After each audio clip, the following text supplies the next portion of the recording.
So we got another reaction to Awaken with JP, and it's something that I want to talk about in this video as well. Now, the name of this title is Just Say Yes to Climate Lockdowns. The reason why I said I'm gonna talk about it later on after the video, but it's about like what I believe in. I believe in God, and the denomination I'm in is Seventh-day Adventist. We go to church on Saturday, just a Sabbath, and this is a long history of how it's been changed by the Roman, Catholic Church, and it's been changed from Saturday to Sunday, but the original day of worship was Saturday. But like I said, I'm not gonna force my beliefs on anybody. Y'all have, free choice. I just feel that I should just share it so I could just get it off my chest. And without further ado, let's just get straight into the reaction. Well, this looks accurate to me. Good evening and welcome to We Lie to You News, your most trusted source of lies. Tonight we have a full docket to terrorize you with, including climate lockdowns, a new Speaker of the House, what's going on with Jordan Peterson, and millions protesting in Brazil. Over what? We'll get to that in a moment. But first, for the past 3 years, conspiracy theorists have been saying that climate lockdowns will be coming. And it turns out these crazy nut jobs who never know what they're talking about are right, as they seem to be with most things. As a result, the City Council in Oxfordshire, England has approved a climate lockdown plan that will be implemented in 2024. We can't wait! Details of the plan include dividing the city into 6 zones, confining residents to stay in their zones. But in order to leave their zones, residents will be required to obtain what's called permission from the City Council. Residents will also be required to register their cars with the council, who will then track their auto travel via smart cameras. They'll be allowed a maximum of 100 days per year to leave their zone. Very generous. In addition to obviously saving the planet, the council says that their climate lockdowns will give their citizens a higher quality of life, as things like this always do. But in a show of compassionate understanding for the citizens who are objecting to becoming prisoners, the City Council travel chief has said the climate lockdown plan will go ahead whether people like it or not, as the way it should be in a democracy. But that's not all. The Oxfordshire lockdowns in 2024 will be run as a trial. Like all lockdowns that are ineffective and destructive, there's a 100% chance that these climate lockdowns will prove to be a glowing success and that more will be better. And while the conspiracy theorists had been warning that they would be trying to implement climate lockdowns, the approved narrative correctthink that we had been dictating to you was, they'll never do that. And now that they're doing that, the approved narrative correctthink is, well, they'll never do that here. But if you're feeling skeptical about all this, just know that highly trained scientific meteorologists will tell you that nothing will improve the climate more than the science of locking people in their own homes. With enough compliance and surrendering freedoms, we should see the climate improve to a perfect 72 degrees year-round in all places. In other news across the pond, a group of rowdy degenerates out for nothing but their own self-interest have just elected Kevin McCarthy as the new Speaker of the House.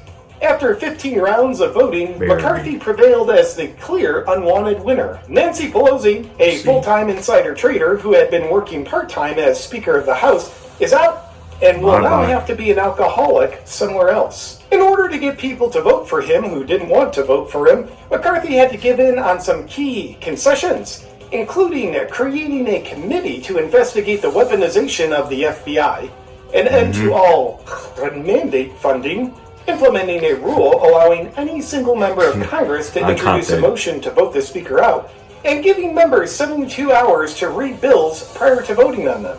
Prior to the 15th and final round of voting, Representative Matt Gaetz voted for Donald J. Trump for Speaker of the House. Take a look. Gates. Trump. That's just good old-fashioned American fun. But in spite of the squabbling and getting him elected, Kevin McCarthy is expected to do a tremendous job protecting Ukraine's interests from America. So we can look forward to more of that. Moving along. Last week on national television, Buffalo Bills safety Damar Hamlin collapsed on the field while suffering a heart attack. And over this past weekend in college basketball, Old Dominion player Imo Ising did the collapsing routine himself. And last but not least, last week former NFL player Uchi Nwarni, who called to jail died suddenly at the age of 38. Our thoughts and prayers are with the pharmaceutical companies during these trying times while the light is shined on inconvenient areas. And now, a word from our sponsor. This episode of We Lie to You News is brought to you by money. Specifically, the money that pays us to tell you what is true. Thank you, money. In other news, recently it was uncovered that the notorious suspected FBI informant Ray Epps texted his nephew about the January 6th insurrection on January 6th, saying, "I was in the front with a few others. I also orchestrated it."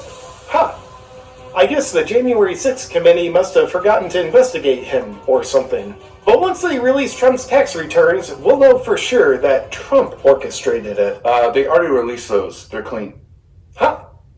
Well, something doesn't add up here. But when 2 plus 2 equals 5, you can't expect things to really add up the way you think they will. On the topic of insurrections, Brazilians have stormed their Capitol building in protest of the recent presidential win for far-left socialist Luiz Inácio Lula da Silva. Protesters made their way into the Congressional Building, Supreme Court, and Presidential Palace on January 8th.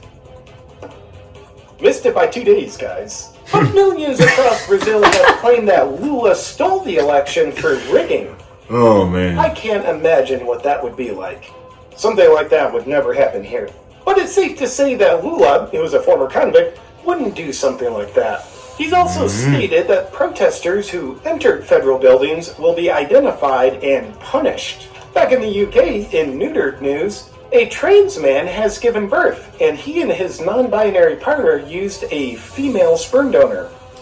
The child is expected to grow up identifying as confused. And finally, the Canadian regime is going after Canadian psychologist Dr. Jordan Peterson. How so? By way of the College of Psychologists of Ontario threatening to take away his license unless he attends a re-education camp. The crimes Peterson committed? He openly advocates for mental health and freedom. This does not sit well with the Trudeau administration that advocates for suicide as a mental health treatment and the restriction of freedoms.